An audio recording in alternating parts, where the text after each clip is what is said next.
क्या तुमने कभी महसूस किया है कि कोई तुम्हें अंधेरे से देख रहा है? कभी रात के सन्नाटे में अचानक से किसी के चलने की आवाज़ सुनी हो, जबकि वहाँ कोई था ही नहीं। ये कहानी है 12 साल के अर्जुन की, जो सिर्फ गर्मी की छुट्टियाँ मनाने के लिए गया था, लेकिन वापस लौटा एक राज के साथ। गांव के बिल्कुल किनारे एक हवेली थी, अंधेरी और काली बड़ी दीवारें और ऊपर एक खिड़की जिसमें कभी कभी रात को रोशनी चमक जाती है। गांव वालों ने उसे बुंदिया कोठी का नाम दे दिया था। कहते हैं रात के 12 बजे वहां से किसी बच्चे की रोने की आवाज आती थी। तो पहली ही रात अर्जुन ने खिड़की से देखा, हवेली के ऊपर एक हल्की सी रोशनी जली और फिर अचानक से बुझ गई, जैसे किसी ने पर्दे के पीछे से उसे देखा हो। उसने नानी से पूछा। नानी ने सीधा जवाब ही नहीं दिया और कहा, वहाँ अंधेरा रहता है और अंधेरा कभी खाली नहीं होता। उसे लगा जैसे उसके घर के बाहर से कोई चल कर गया हो। अगली सुबह वो रामू काका से मिला। उन्होंने उस कोठी की कहानी सुनाई। 100 साल पहले ठाकुर साहब की एक बेटी थी, नाम था गुड़िया।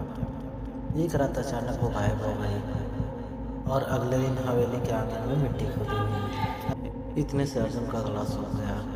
कहते हैं उस रात के बाद हवेली में रात को पैर घिसने की आवाज़ आती है, जैसे कोई छोटी सी बच्ची अंधेरे में चल रही हो। उस रात 11 बजे अर्जुन ने टार्च उठाई और चल दिया कोठी की तरफ। हवा अजीब सी ठंडी थी। हवेली का दरवाज़ा खुद ब खुद कर्र की आवाज़ के साथ खुल गया। अंदर कदम रखते ही उसके टार्च की रोशनी हिलने लगी। जाले से उसका चेहरा टकराया। नीचे जमीन पर पुराने पैरों के निशान थे, लेकिन अजीब बात यह थी वो निशान सिर्फ अंदर की तरफ जा रहे थे, बाहर की तरफ नहीं। दीवार पर एक पुरानी तस्वीर लगी थी, एक छोटी सी लड़की की। उसकी आंखें सीधा अर्जुन को देख रही थी और तभी ऊपर से आवाज आई, किसी के चलने की, जैसे कोई छत पे बहुत धीरे धीरे चल रहा हो। अर्जुन का दिल इतना जोर से धड़क रहा था कि उसका अपने दिल का धड़कन साफ सुनाई देने लगा। फिर एक हल्की सी हंसी। वो धीरे धीरे सीढ़ियाँ चढ़ा। ऊपर कमरा आधा खुला था, अंदर चांदनी पड़ रही थी और वहाँ एक लड़की खिड़की के पास बैठी थी। उसके बाल हवा में हिल रहे थे। वो धीरे से पलटी। अर्जुन ने देखा उसका चेहरा बिल्कुल सफ़ेद था, आंखों के नीचे काले दाग और उसकी आंखें पूरी सफ़ेद। लड़की ने कहा, तुम आ गए? उसकी आवाज़ कमरे में गूंज गई। अर्जुन का गला बंद हो गया। तुम कौन हो? लड़की ने कहा, मैं गुड़िया हूँ, मैं घर ढूंढ रही हूँ, क्या तुम मेरी मदद करोगे? उसकी गर्दन धीरे से और टेढ़ी हो गई, जैसे हड्डी ही जम गई हो। फिर एक पल में उसका चेहरा नॉर्मल हो गया। आंखों में आंसू भर आए। मैं यहीं खो गई थी। मुझे माँ ने एक डिबिया दी थी, मैं उसे लेकर वापस नहीं आ पाई।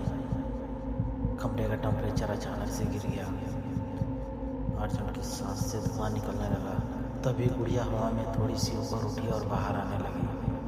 पीपल के पेड़ की तरफ इशारा करते हुए लड़की ने कहा, वहाँ मेरी याद दबी हुई है। अर्जुन नीचे भागा।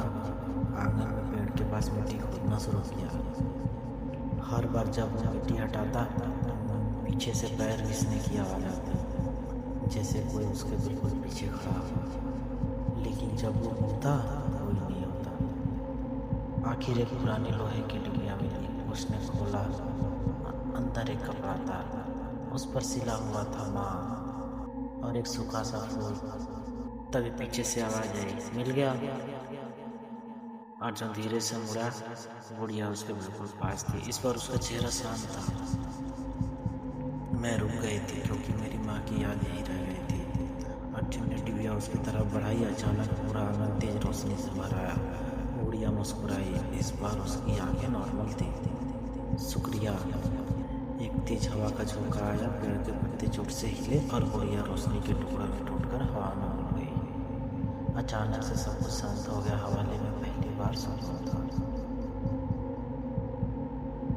सुबह जब सूरज निकला, हवेली पहली बार डरावनी नहीं लग रही थी।